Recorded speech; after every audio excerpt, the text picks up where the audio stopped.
Hi, so I'm Sarah Merrick, founder and CEO of Ripple. Now, Ripple's whole mission is to make green energy ownership affordable and accessible for everyone. So that's everyone in this room, everyone in the country, everyone across the world.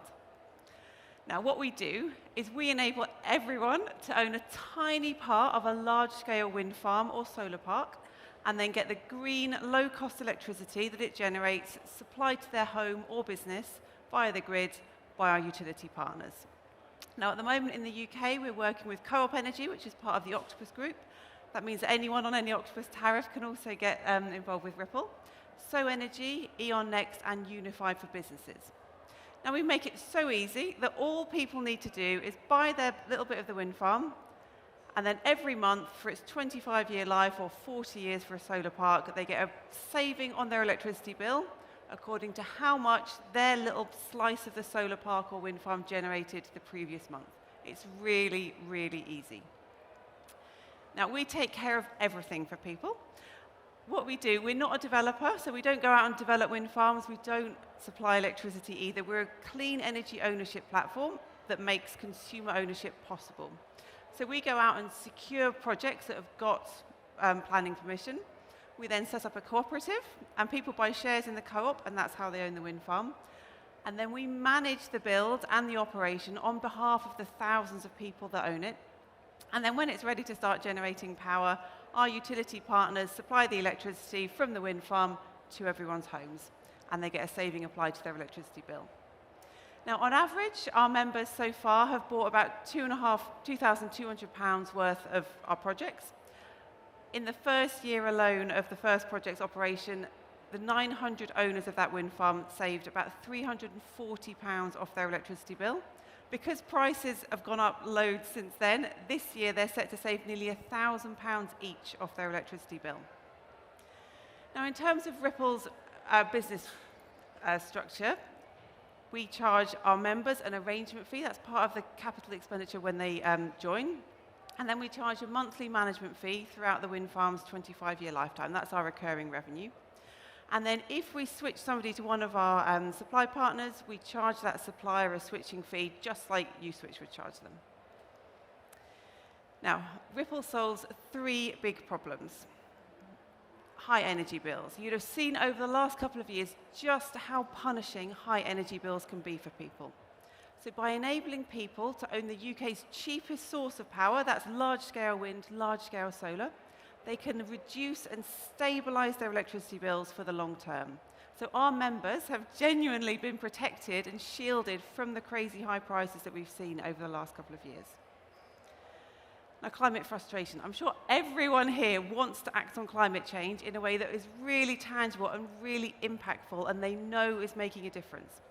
So by getting together and collectively owning a brand new wind farm, making it happen, you can have real pride in the climate action that you're taking. And I'm sure lots of you are looking at getting home solar. About 63% of people across the UK are, but it's really expensive and it can be a real hassle to install.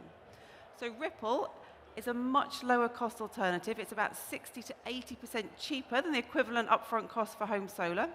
It doesn't matter whether you rent, it doesn't matter whether you live in an apartment, it doesn't matter if you move home. If you move, it just goes with you. So it's a really easy, flexible alternative to home solar. That said, it still works really, really well if you've got home solar, so it complements it really well. Now, we've got a fantastic track record doing what we do. We're pretty much the only people doing this. So we've got three projects. We've got Greg Vather, that's our little baby. That started generating in March last year. That's owned by 900 people. And as I said, the savings for the 900 people are around £1,300 over the first 2 years. We've got Kirkhill, that's proving this at scale. That's 8 turbines. That's being constructed at the moment and will start generating early in the new year. And then earlier this year, we did our first solar park, so that's funded and gearing up to start construction, and by this time next year, that'll be generating as well. That's owned by nearly 9,000 people. So across these three projects, we've got 15,000 members. It's about £80 million of projects that there's been funded on the platform, and it's led to revenues for Ripple of about £2.4 million. Now, we've got a really ambitious growth strategy. We don't want to just stop in the UK. We genuinely want to make it accessible for everyone. So we're looking at new offerings. So maybe tying it in with EVs or heat pumps. So you buy a heat pump, oh, I'll have a bit of a wind farm to go with that. I get an EV, oh, I'll have a bit of a wind farm to go with that. We're looking at more customers. So we want 100,000 customers by the end of 2025. We want to work with even more suppliers, and we're in discussions with a number at the moment. And crucially, we want to expand into Europe and bring our consumer ownership model right across Europe. So we're gearing up to raise our Series A now at the moment. So yeah, we would love everyone to get involved and yeah, take any questions.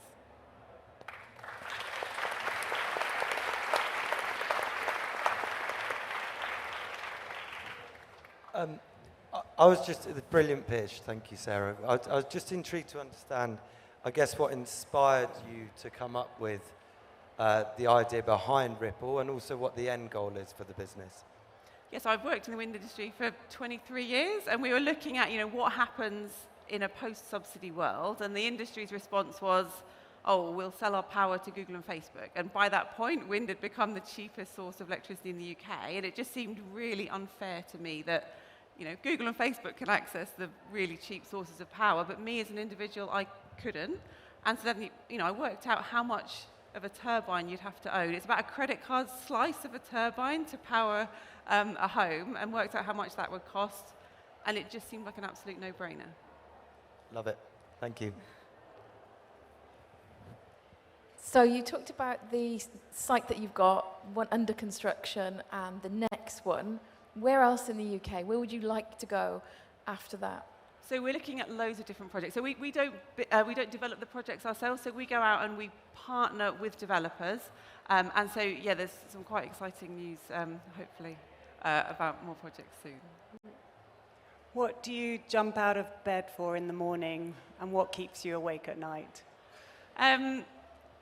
Making it happen, like the fact that our members love what we're doing. They think it's really cool owning a bit of a wind farm and solar park. They can see how much it's generating, and just seeing how engaged people can get. And I think people, previously energy consumers would just, wait at home and pay whatever bill lands on your doorstep. And actually, you can kind of let them see behind the curtain. We give updates on, this is the video of the turbines going up, the tracks being built, and they absolutely love it. And it's just, enabling people to be part of an industry that they really were very, very passive in previously. And challenged? Like, what are you so most worried about? I think where the country is kind of politically, so, there's talk of it being more difficult for solar projects, and, we still want to see more onshore wind farms in England. So, in terms of sort of our project pipeline, we only work with projects that have already got consent, so there's loads of projects in Scotland and in Wales as well. But yeah, people across the country want to see wind farms, not just in Scotland and Wales, in England too, and that is a massive frustration that that's not happening. In terms of European expansion, any particular territories or countries that are similar to the UK that's easier to sort of land and expand? Yeah, so we're looking at sort of northern European countries initially. I think there's, across Europe, there's a real concern, pretty much everywhere apart from France, have seen, massive electricity price rises over the last couple of years. And so the fear of future electricity prices it's not universal across all the different markets, but it's pretty common. And so, yeah, you combine that with people wanting to act on climate change, and yeah, there's quite a good fit in quite a few different markets. Use of funds post-Series A? Sorry? Post-Series A, use of funds? What was the last bit? Use of the funds, proceeds use of funds. of the next So round. yeah, so expanding into new markets. So we want to get into 2 markets in the next 2 years, growing our presence in the UK, unlocking the B2B and the B2B2C market, and growing our team across the UK. Amazing. Thank you very much. That was very, very cool. Thank you. Well done.